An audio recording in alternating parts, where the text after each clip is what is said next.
Well, good morning, everyone. Welcome to Keeping It Real. I'm Laura Hallett, and it's my pleasure to be here with you again this morning. This month, for the month of August, we're talking about a branch of science called ecosomatics. And ecosomatics is about integrating the experience of our bodies with the environment around us. And so this morning I'm out here in my backyard just doing my morning practices that I do.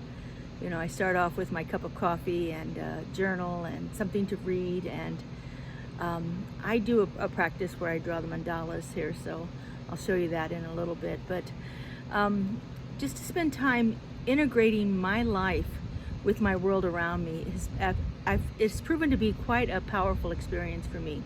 To take that opportunity to be outdoors, to be in nature, even if it's briefly, like you know, here it is August in Las Vegas, and so we have to choose our times wisely for when we can be outdoors. As you can see, I'm wearing a hoodie because it's just a little chilly for me this morning. It's about 75 degrees here, and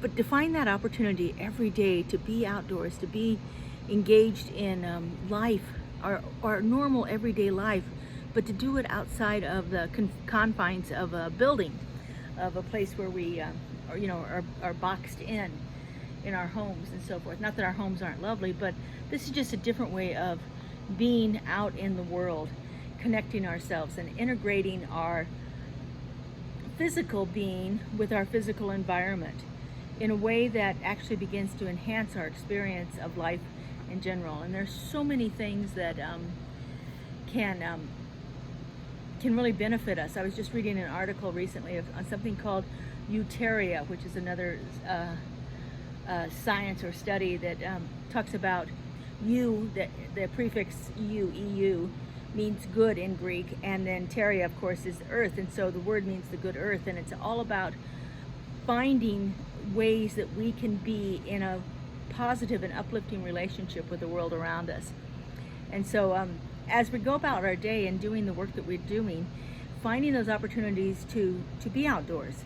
You know, even if it's a 5-minute break, walk around the building, or you know, sit under a tree. If you have a bench or a park nearby, just to take that opportunity to, you know, that whole adage of stopping and smelling the roses is so powerful for us in our lives. We don't often consciously give ourselves the opportunity to do that. And if we begin to do that in a more systematic and conscious way, where we're actually purposeful and intentional about being in our environment, we can begin to enhance so many things in our lives.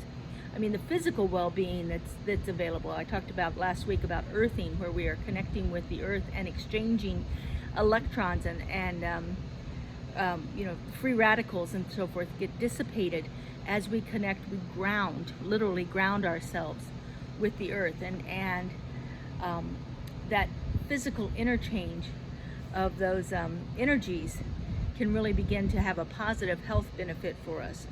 Just being outdoors in nature reduces our stress. It eliminates, my air conditioner just went off. It eliminates a lot of the negative effects of the world, you know, this whole built up, commercialized, urban world that we live in. This begins to take its toll on our bodies, and so being out in nature gives us an opportunity to release some of that stuff, release the stress. And of course, along with stress comes all of the impact to our body that it has. You know, the inflammation that comes when we are under stress, the high blood pressure, the worry and anxiety that can happen when we're under stress.